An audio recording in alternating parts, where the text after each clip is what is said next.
ક્યારે વિચાર્યું છે કે કમ્પ્યુટર પ્રોગ્રામ કેવી રીતે લાખો લાઈનોના કોડમાંથી પસાર થાય છે, એક કામમાંથી બીજા કામ પર કૂદકો મારે છે અને છતાં ક્યારેય પોતાનો રસ્તો ભૂલતો નથી?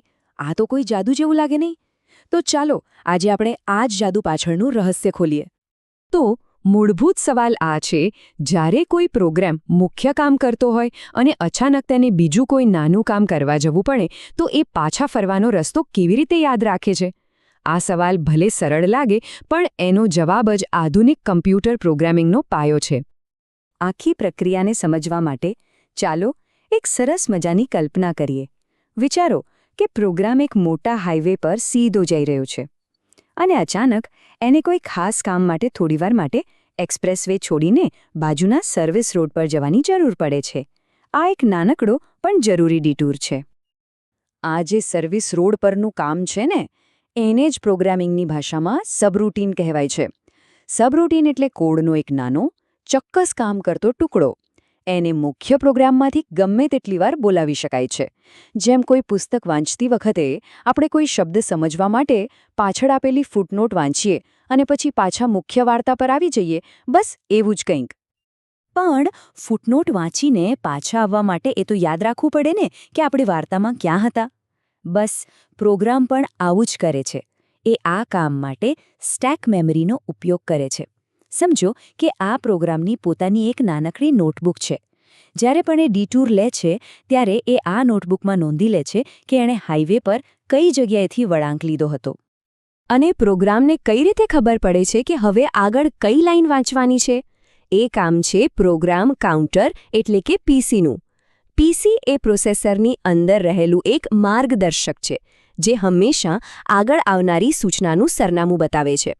જાણે કે પુસ્તક વાંચતી વખતે આપણી આંગળી જે આપણને કહે છે કે આપણે કઈ લાઈન પર છીએ. તો આ સબરૂટીન, સ્ટેક મેમરી અને પ્રોગ્રામ કાઉન્ટર આ બધા સાથે મળીને એક ખૂબ જ સુંદર અને કાર્યક્ષમ 4 પગલાંની પ્રક્રિયા બનાવે છે. આ 4 પગલાં જ એ જાદુ છે જે પ્રોગ્રામને ક્યારેય ભટકવા દેતો નથી. ચાલો આ પ્રક્રિયાને એકદમ નજીકથી જોઈએ. તો આ સફરની શરૂઆત થાય છે એક કોલથી. જ્યારે મુખ્ય પ્રોગ્રામને કોઈ સબરૂટીનની જરૂર પડે ત્યારે એ તેને બોલાવે છે, મતલબ કે કોલ કરે છે. આ એક પ્રકારનું આમંત્રણ છે કે ચાલ હવે તારો વારો છે. જો જેવી કોલ સૂચના આવે એટલે પ્રોગ્રામ સીધો જ કૂદકો નથી મારતો. સૌથી પહેલા સ્ટેપ 1 એ પોતાની નોટબુક એટલે કે સ્ટેક મેમરીમાં પાછા ફરવાનું સરનામું સાચવી લે છે. ટેકનિકલી કહીએ તો એડ્રેસને સ્ટેક પર પુશ કરે છે, જાણે આપણે પુસ્તકમાં બુકમાર્ક મૂકી દીધું હોય. પછી સ્ટેપ 2, એકવાર બુકમાર્ક સચવાઈ ગયું એટલે પ્રોગ્રામ કાઉન્ટરને સબરૂટીનનું નવું સરનામું આપી દેવામાં આવે છે અને બસ પ્રોગ્રામ પોતાના ડિટૂર પર નીકળી પડે છે. ચાલો, સબરૂટીને પોતાનું કામ સરસ રીતે પૂરું કરી લીધું. હવે સમય છે ઘરે પાછા ફરવાનો, એટલે કે મુખ્ય પ્રોગ્રામમાં પાછા જવાનો. આ પાછા ફરવાની સફર પણ એટલી જ સરળ છે. જેવું સબરૂટીનનું કામ પૂરું થાય એટલે રિટર્ન સૂચના આવે છે. આ સૂચના સ્ટેક પર જઈને પેલા સાચવેલા બુકમાર્કને એટલે કે પાછા ફરવાના સરનામાને પાછું લઈ લે છે. આને પોપ કરવો કહેવાય.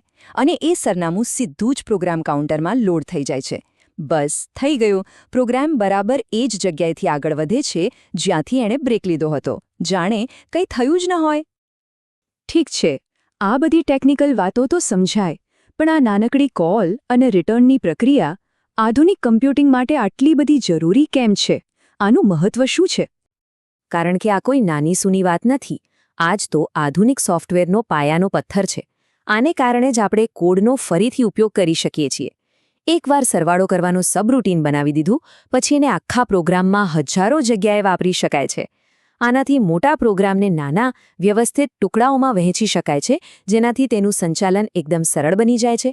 અને આ જ મોડ્યુલર પદ્ધતિ આપણને આજની ઓપરેટિંગ સિસ્ટમ્સ, વિડિયો ગેમ્સ અને જટિલ એપ્લિકેશન્સ બનાવવાની તાકાત આપે છે. અને આ વિચાર સાથે જ આપણે આજના વિશ્લેષણને અહીં વિરામ આપીએ. પણ જરા વિચારો, જો પ્રોગ્રામને રસ્તો યાદ રાખવા માટે આટલી સરળ અને સુંદર વ્યવસ્થા ન મળી હોત તો આપણી આ ડિજિટલ દુનિયા આજે કેવી હોત? દરેક નાનામાં નાના કામ માટે કોડ વારંવાર લખવો પડતો હોત. સોફ્ટવેર કદાચ ખૂબ જ અસ્તવ્યસ્ત અને ધીમું હોત. ખરેખર આ નાનકડી પ્રક્રિયા જ આધુનિક ટેકનોલોજીની કાર્યક્ષમતાનો અદૃશ્ય આધાર છે.